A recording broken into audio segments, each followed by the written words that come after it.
Okay, greetings, YouTube. This is the Garage Autonomist. Um, this is going to be a weird one tonight. Let's see here. So, oh, look, somebody gave me a thumbs down before I even started. Whatever. I already know which faded or hurt or rejected little freak probably did that shit. Let's see here.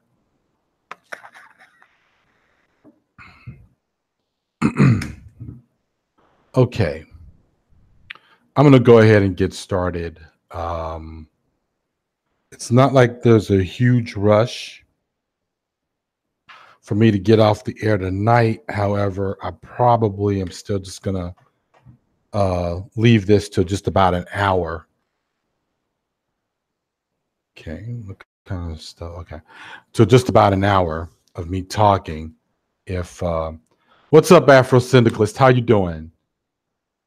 Good evening, brother, comrade. I want everybody to know who Afro Syndicalist is. Afro Syndicalist is a Black revolutionary, younger brother who I came to meet. Uh, I think I think I either looked you up or maybe no. So you commented on one of my videos, and so I was like, yeah, that's cool. And I went to your channel, and I was really fucking happy to see that a um, Black radical revolutionary, left revolutionary is on YouTube. So, please, man, keep doing what you're doing, especially with what I'm about to talk about. And I might as well just get right into this. So, a couple of days ago, I had been accepted. I found out that I was accepted into a master's program, and my job is going to pay for the tuition. I have to pay still for the technology fee and books and all that crap, but this program will begin in spring of 2019. It's going to be late January 2019. Um, just in case, and that's a boring even, but the degree is in information and data science, but it's it's comparable to my job, so therefore, I'm not going to look this gift horse in the mouth. Now, well, it really wasn't exactly a gift. I went and petitioned for it. And now, and then now I got to get into the part that I'm a little embarrassed about. I mean, it is what it is, but we've got two kids. The first one, as you all know, is in college right now, and so obviously there's going to have to be a second kid going, if she chooses to go. And we need money for that shit, like everyone else does, right? But in lieu of that, and the fact that I'm getting shorter and shorter to supposed retirement, which there's no way I can really afford that crap. It is what it is, man. It's about money, as always, as it is when you live under the economic system that we're in. So that's how it is. And with the free time that I ever had, a lot of that time was going into this channel. Let's see, am I buffering? Doesn't look like it, but anyway. So with the free time that I've always had, over the past 3 or 4 years, it's going to have to go to school, among other things that are going on. So the way I'm going to do this is between now and January, I'm still going to be making videos, but by the second week of January, I will have made my last video. I will not take the channel down. The channel is going to stay up. Just as I was very grateful and thankful for all the radical left Black folks, which literally, if you consider us not including liberals, Black liberals, you're talking about a handful of us on YouTube. I feel that our voices are important because if you leave it up, okay, thank you, Afrosyndicalist. Afrosyndicalist says, for you're good, just some buffering, but nothing major. Thank you. But like I said, there's only a handful of progressive Black voices on there. This is on here on YouTube or in social media in general. Outside of YouTube, I subscribe to a Twitter account called Black Socialists. They do amazing. They talk about amazing things. They've made a huge splash in terms of their popularity. They're actually on Reddit. I think that that's really where their main base is. But like I said, there's not a lot of us out there. And I also would like to think that even in terms of being a Black leftist channel, that I'm still different, that I still do make some kind of a form of different programming or something that stands out. And so I know what's at risk, so to speak. I mean, when you look at the face of everything else here on YouTube, if we're talking about the Black YouTubers, there aren't really a lot of people with really unique voices. I mean, there's people like New Possibilities, who brings a great deal of news and information to us, and he still has a very unique perspective on things. You've got Olivia R, who's just really funny, but still will talk about very important things in the Black community. And then everything else and everyone else is just pure dreck. Now, I know I'm missing I know I'm forgetting a lot of other names, so I'm not including you guys, of course, in the category of dreck. But what I'm saying here is that everything else, or what is known as the Black sector, is just complete and utter coonery. It's buffoonery, and either that or it just falls straight over into the reactionary right, a pseudo Black nationalism that really is just more about, how can we oppress women in our community rather than empowerment or at least confronting white supremacy. So anyway, I know what I'm running the risk of, but the way I see it, people like Afrosyndicalists and another sister by the name of Angie Speaks, and I'm going to put links to both of their channels in this talk when I'm done. But I'm heartened that people like these two young people that I just mentioned are around. Angie Speaks is a sister in Britain. She's if I'm not mistaken, she too is a left communist or anarcho-communist, but she's Black. She's a woman. She talks about a great deal of issues as well. And of course, there's Afrosyndicalists, who I just mentioned, did a great piece on politics and representation. Of political representation and the myth of it. So, we all got to keep supporting each other and keep patronizing these channels to keep our particular unique voice going, because it really is like a rising tide of piss out there. Now, this doesn't mean that I won't be listening to anybody else on YouTube. I am, and I'll be participating in comments. I'm still going to troll the fuck out of the Black manosphere. And that's going to be until the day I die. I'm just not going to be doing it under this account. You'll all know who I will be, and it'll be a different name or whatever. Contrary to popular belief, I do not have a million different troll accounts, as I've always been accused of, which is really weird. But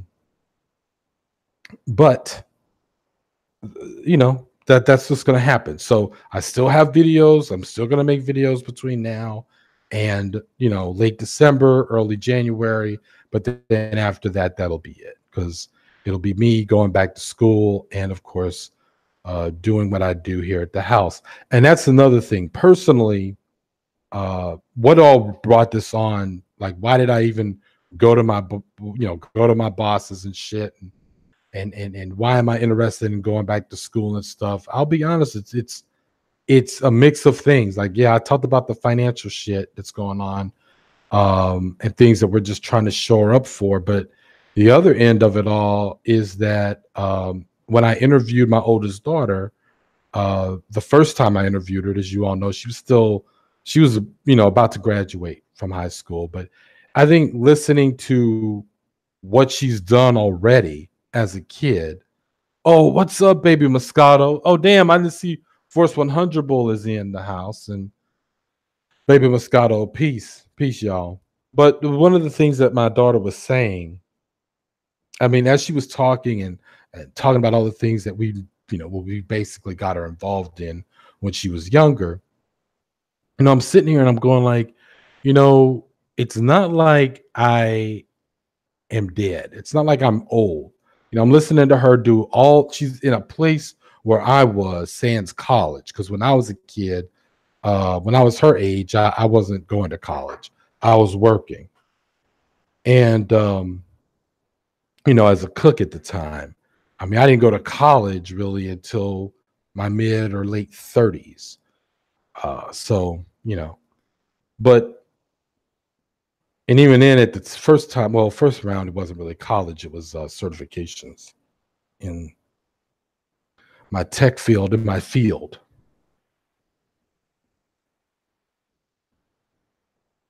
But the more I was listening to her, and I just felt that I still want to do something in terms of community work.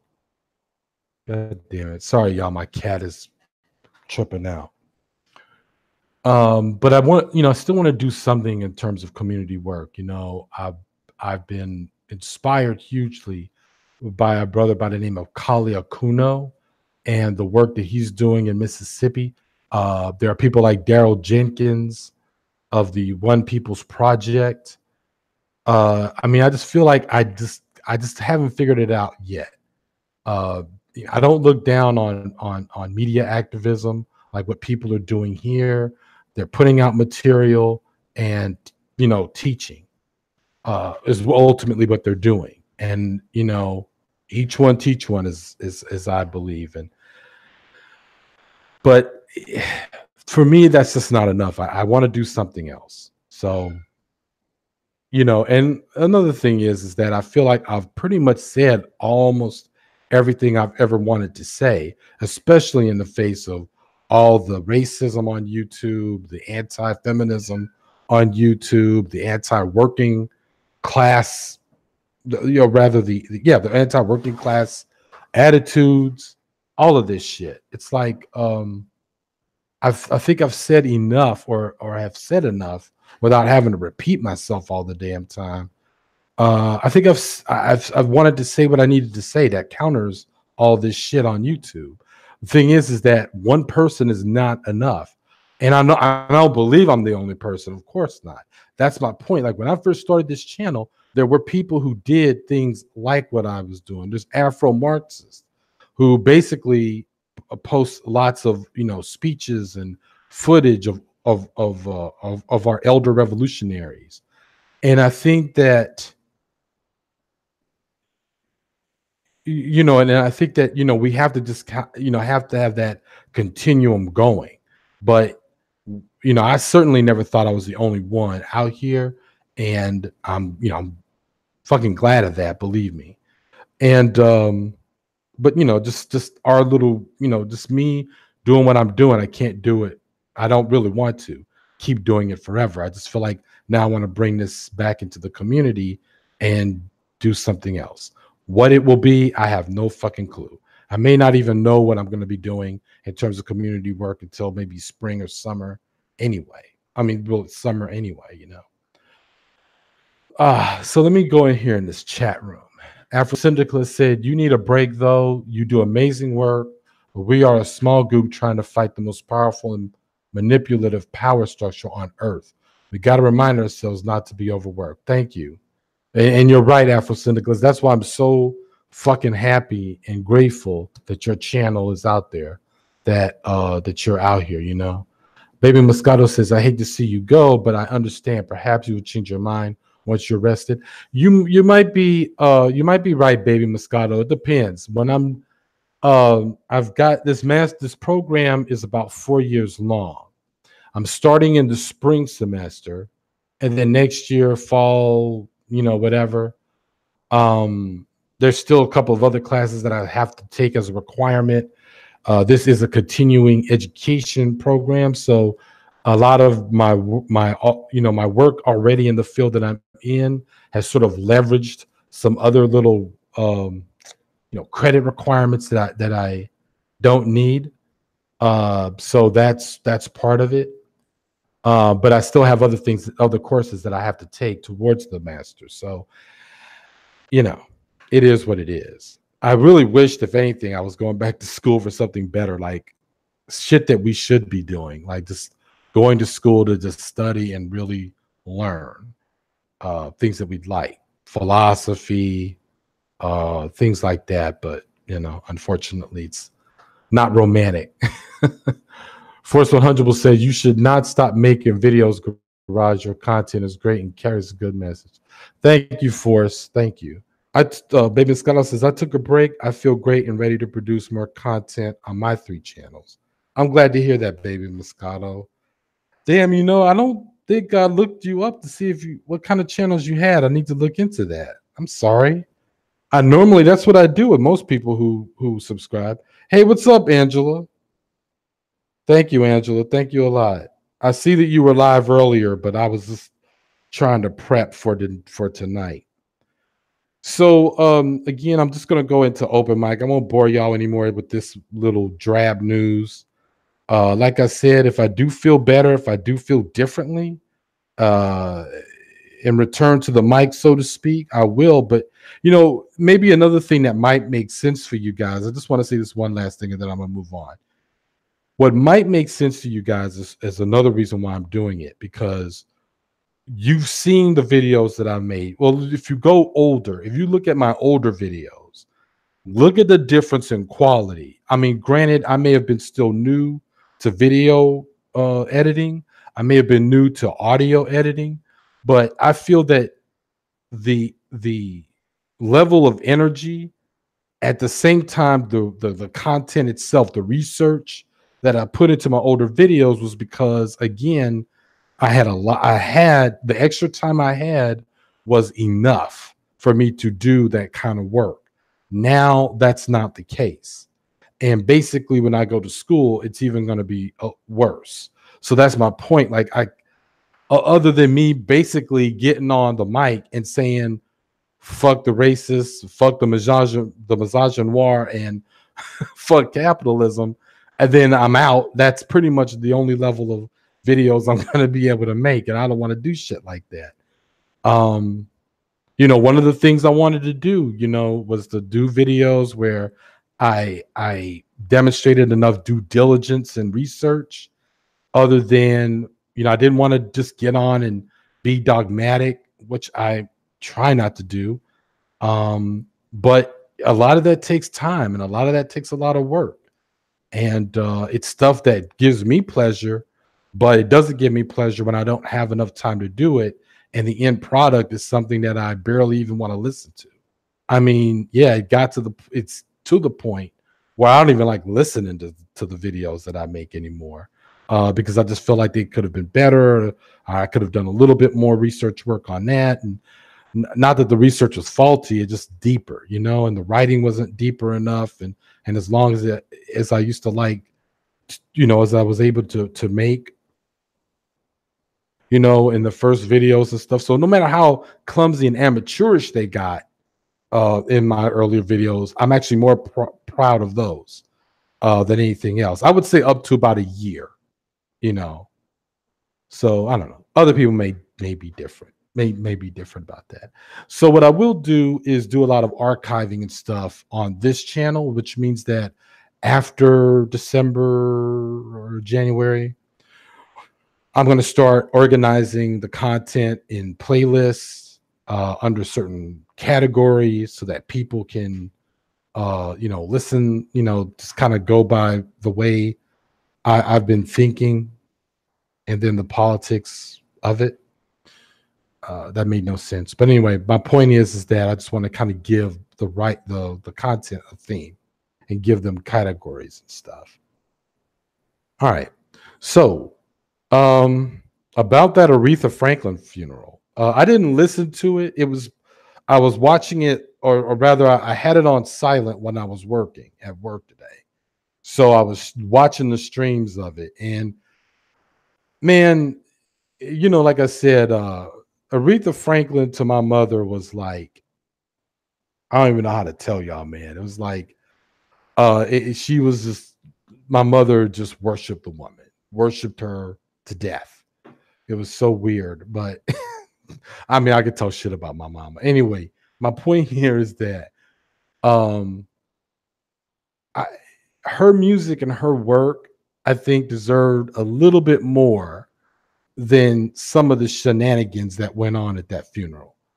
Uh Fucking Al Sharpton, I think he gave the eulogy speech, or he gave a speech. You have fucking Bill Clinton there. Like, and I get it.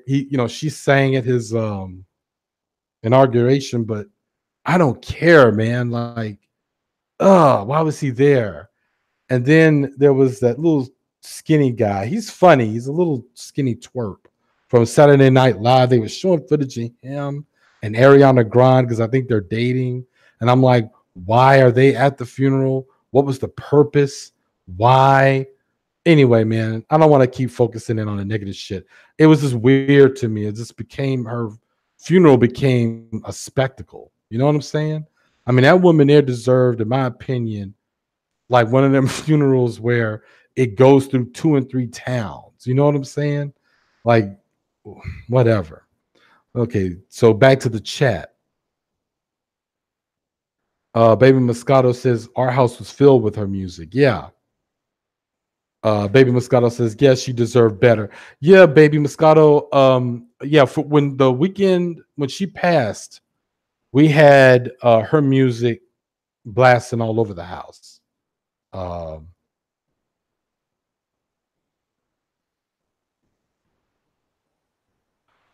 Yeah, but yeah, we had our music going, and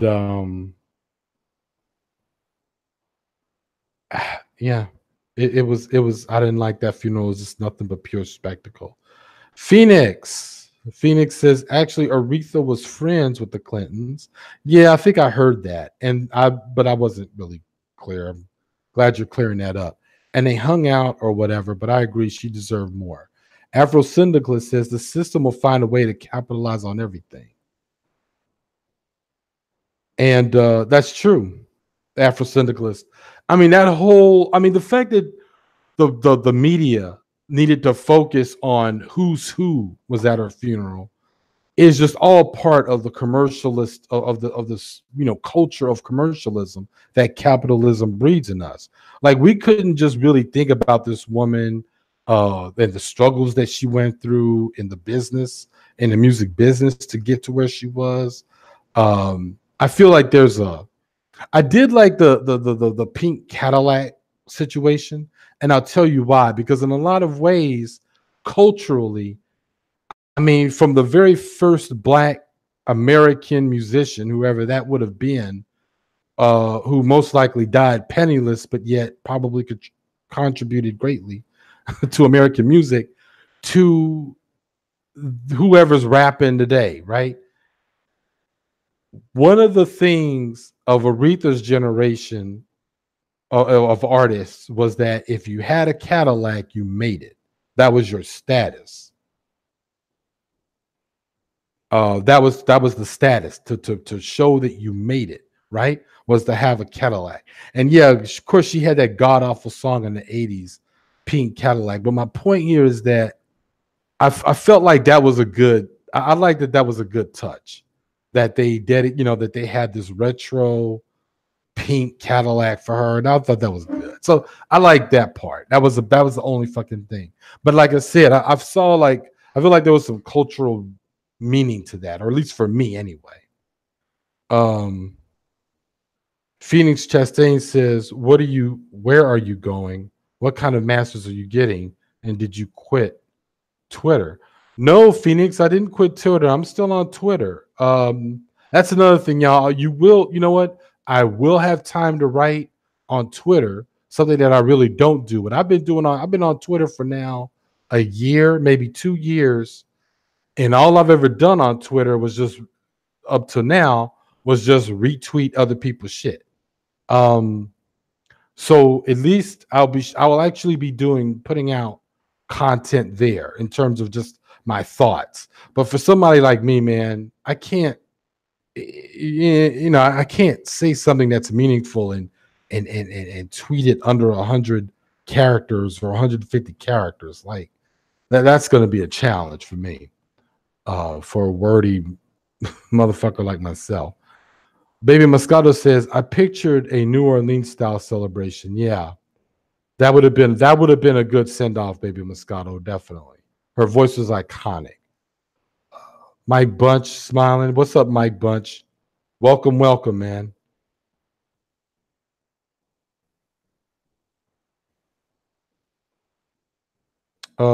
Phoenix says, when the hell can't I find your channel? Phoenix, I'm not going to take down the channel. The channel's going to stay up, even when I ran a search. That's weird, Phoenix. I don't know why my channel isn't showing up for you. What was I going to say? Oh, right.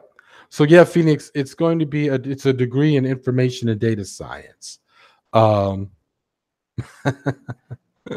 not whining, Phoenix. That's what the master's is going to be in. That's what the work is up. What's up, Mike? You know what, Mike? I'm glad you're here because you're the next thing I wanted to talk about. I've got one video on my channel, guys. The title of the video is called Allies I Can Fuck With, right? And the video is basically about the group Redneck Revolt, who I'm also subscribed to on Twitter. And as you all know, Redneck Revolt is a left organization that has also formed the John Brown gun club. They believe in and are teaching self-defense. And so that video not only keeps getting traffic, like views, but I still keep getting comments. And you know who keeps commenting on the video all the time? Right-wingers and alt-righters. Now, here's the thing. The alt-righters love to say that the left is consisted of, what do they call, soy boys, or just wimpy, weak weirdos and kumbaya liberals, right? But for a bunch of people who they feel that, and I don't know how the hell they come up with this idea, because soy boys didn't take over Cuba, okay? Soy boys didn't kick out Batista, soy boys didn't overthrow or didn't take over Nicaragua. Well, Nicaraguan revolution is kind of hard to give props to, but you know what I'm saying. In other words, real revolutionary movements and where revolutions have happened were not done by people who wanted to share their feelings and make you feel guilty and make you feel bad to give up power. They took it. So the reason why I think I get so much traction on that video, so much traffic and so many comments from these alt-righter and these kick dudes is because they are really scared. As many of these videos they like to make showing Antifa supposedly getting beaten up, when the footage itself is not really Antifa people, but it's actually video footage from like 10, 15 years ago where somebody might have been at a demo and they acted like an idiot and now they want to say it's Antifa. Like, these dudes make content like this because they're scared. It ain't because they think they're tough, and it ain't because they think Antifa worries them. Antifa scares them. And a left that is looking to be militant and confrontational, and now is talking about organizing self-defense and teaching people self-defense the way the Black Panthers used to do, that shit scares the fuck out of them. Because guess what? They aren't even like that. I mean, have you guys not seen the motherfuckers at these rallies, at these Unite the Right rallies and all these other things? These motherfuckers can't fight. I don't know where the fuck they get this idea that a lot of them are all tough. I mean, maybe the handful of them that have actually done time, sure. But come on. Anyway, it just amazes the fuck out of me that I still get a lot of shit from that channel. And I really think that it bothers a bunch of, especially if they happen to be white racists on the alt-right.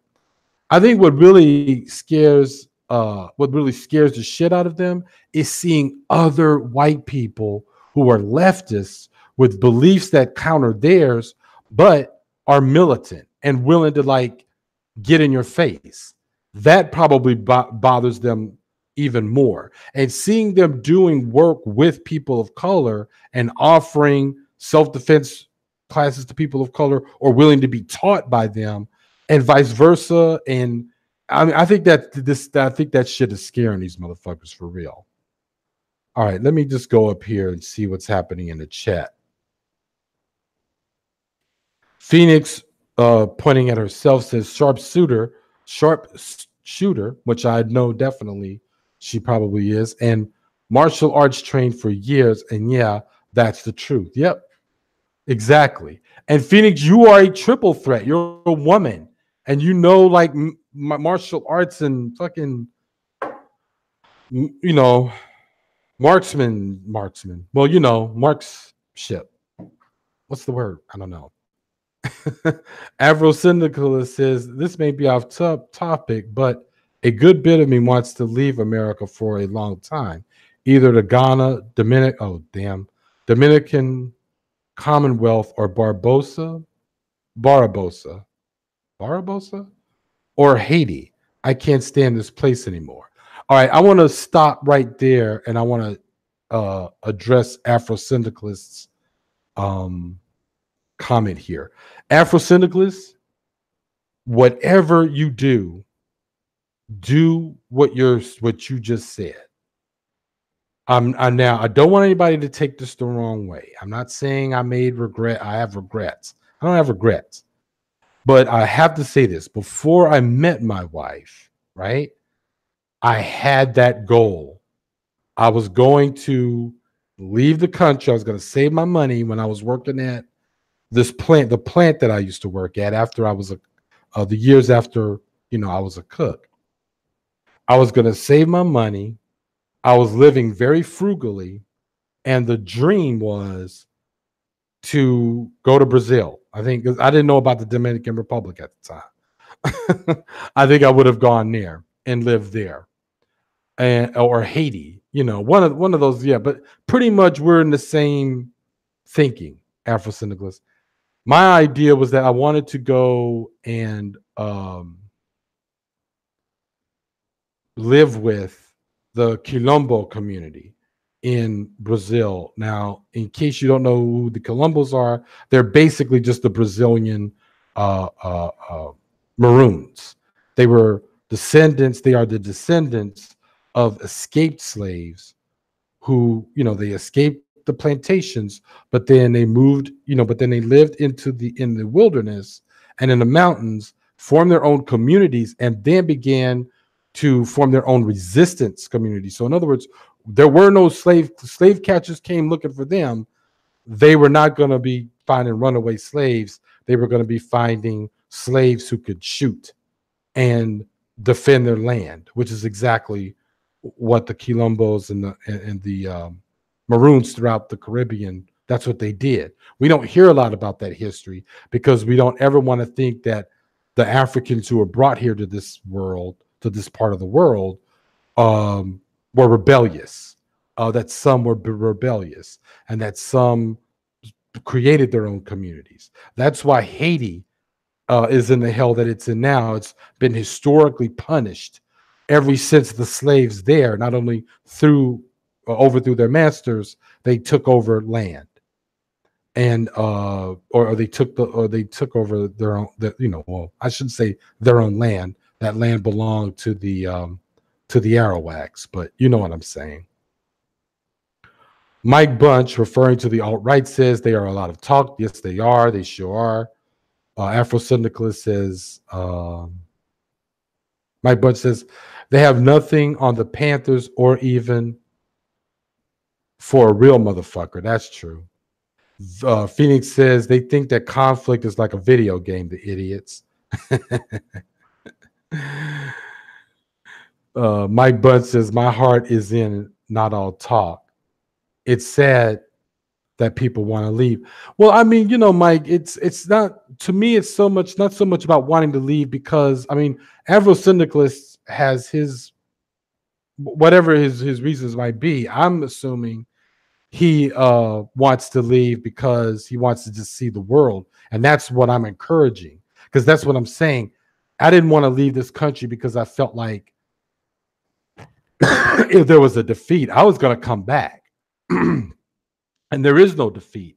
Anyway, I'm going off on a different tangent. My point is that I was going to come back. So the idea is that when you are at a certain age, whether you have money or not, if you have any means to travel, you should do it. One, take the idea of travel, especially at a young age, from rich kids. They're not the only ones who should be able to do it. If you can find a way, find a way. I don't want. No, I'm not going to tell her business. Well, I knew a young lady. Let me put it that way. She's not a young lady anymore, but when she was a young lady and she was going to college, she actually dropped out of college. And when she dropped out of college, she dropped out in Europe because she had like a co-op. There was a sorry, not a co-op, but she was in some kind of program where you work, and she sort of won the assignment to be in England, but then she basically fucked it all up and wound up getting kicked out.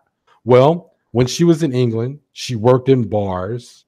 Then her and her friend decided, fuck England, and they decided to hitchhike.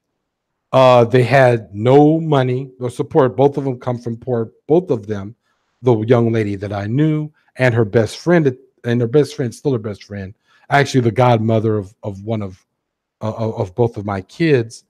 They basically traveled through Europe. Both of them came from poor families, so there was no, if anything should happen to them, they can call mommy or daddy to come get them out. And they basically traveled and worked throughout Europe all the way until they hit Israel, where another friend of theirs had connected them to go fly and live in Jamaica, where they did for another 4 or 5 months, and then they wound up back in the States. My point here is that by hook or by crook, however you can do it, by whatever means necessary, try to fucking travel, especially when you're young, before anything should happen and you wind up in any kind of situation where you can't do it. That's all I got to say.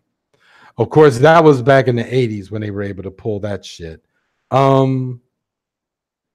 Phoenix says triple threat. Thank you, Garage. But don't brag on me anyway. I don't think the right know how the big resistance to them would be if they popped off. I'm not into violent revolt. Let the right on that. Okay. Oh, Jenny's here. I'm so scared to fly. I like being in my home where it's safe. The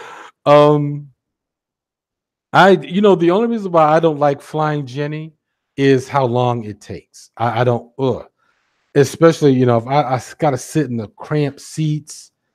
And I mean, now in this age, digital age, there's plenty of stuff to sort of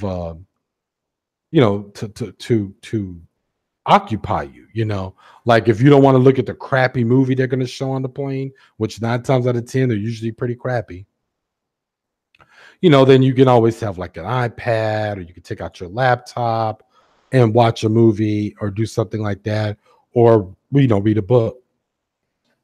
So yeah, but I really hate anytime if there's a flight over 2 hours, I'm not a happy person. But yeah, I get what you're saying, Jenny. Mike says, I agree with Phoenix. Phoenix says, I'm not going to be forced to leave my homeland here because of some Nazi wannabes. But yeah, travel is cool. Always know where the American embassy is, folks. Yeah. I get what you're saying there. Jenny, little turtles and stuff. I guess, what are those, turtles? Those are turtles.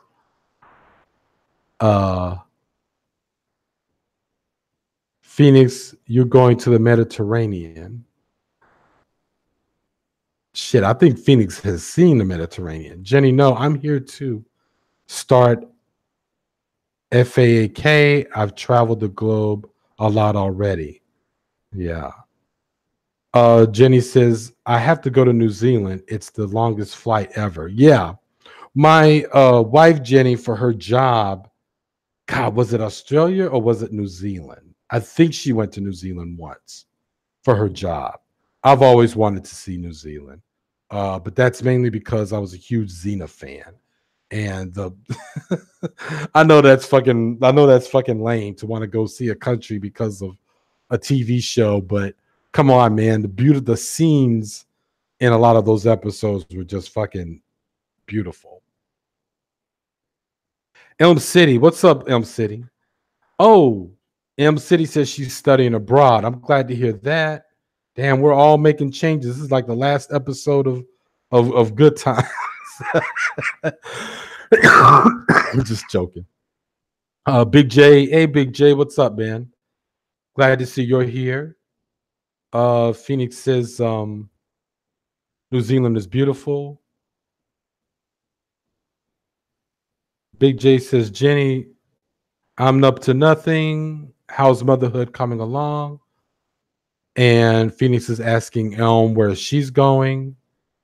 Yep. And Jenny, yeah, Jenny's almost there, Big J.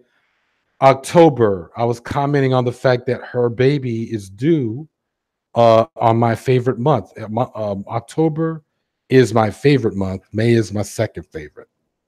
Those are my two favorite months. But anyway, Elm City says, I want to go somewhere hot, but speaks English. Let's see. Afro Syndicalist says, I'll probably establish some strong roots in Louisiana and Mississippi and travel and learn some and try to decolonize my mind by going to a few dozen countries and communities and build international ties. Afro Syndicalist, I think if I wanted to pick a place like where I think you would probably want to look into would be Haiti and the Dominican Republic. First of all, they're on the same last landmass. So if you visit Haiti, then you can, you probably have to do like a whole other passport check and a flight just to fly over some fucking land. And then you're in the DR. But yeah, you might want to, I think you might enjoy it, man. The history of both sides of that island is rich. And of course, rich with us, African folks. So yeah, so that's pretty much it. Like I wanted to just tell y'all about all that and share some stories with you guys. School is going pretty well for my oldest already. She just started this week, as a matter of fact. And yeah. But and that's something that I would definitely like to do if I retire. When or if I retire, is I would love to travel. I would like to visit the areas where the Afro Mexicans have settled. Definitely, definitely want to see DR and Haiti. Um, I would like to visit Lagos and where else? Yeah. Oh, I would like to visit Vietnam. That's the real dream vacation. Don't ask me why. I there's something about the country that I've would just I don't know. I picked a country to read about, and Vietnam was it. I was like 14 years old. Afro Syndicalist says the Dominican Commonwealth and Dominican Republic. Oh, right. You're right. You're right. You're talking about yes. I know what you're talking about. The Dominican Commonwealth and Dominican Republic are different things, actually. I just learned I just learned this like half a year ago. Yes, you are correct. One time I met someone at my job and he commented that he was going, he just said the Dominican. And then I said, "Oh, you mean DR? You mean the Dominican Republic?" He's like, "No, I'm not from there." And I was like, "What?" And then he explained the difference between the Dominican Commonwealth. That they're just a whole nother, if I'm not mistaken, they're a whole set of islands, right? Anyway. So Elm City, did Elm City say she was moving to Phoenix? Is that where she wants to go? Yeah, Big J, you're right. Pro Black Chris lives there, but then so does Tommy. I'm actually afraid both of them might get their asses kicked if Elm City moves there. Um, she's gonna be like a damn hit woman. Phoenix Chastain says, "Good to hear from you, GA. I have to jet, but good night. Good night, Phoenix. Thank you for coming." Mike Bunch says, "I'm glad everyone sounds well. Peace and love in residence." Yeah, peace and love to you too, Mike. Thanks. Jenny says, "Vietnam, that's cool. I started learning about South Korea lately, and I want to go too now." Yeah, I would love to go to South Korea. I want to see if the damn it. What's the fermented cabbage shit? I can't believe I can't think of it. I can't remember the name of it right now. That's horrible. Anyway, I'm bringing that up because I would like to try it in Korea and see if it's any better or different. Here, can't believe I'm messing that messing that up. The word kimchi. Can you believe that shit? That's how lame I am. I forgot. Thank you, Jenny. Thank you. Kimchi. Anyway, I want to know if the kimchi's better there. They say it is. They say that the stuff that we eat in the Korean restaurants here in New York isn't even half as good. But who knows? What do I know? Well, Jenny, I'm very happy to see that you did some videos. And did you see that Chris, worst person on the internet, made a video? I haven't had it. I was able to watch it when I was on the train today. I thought it was really good. He is so fucking funny, man. But anyway, y'all, I think I'm gonna go ahead and cut this down around 11:30. So in 5 minutes, Afro Syndicalist says I want to try some labor stuff in Angola and the Congo and the DRC in the future if I can. Most of my travel will probably be political if it can. Yeah, well, exactly.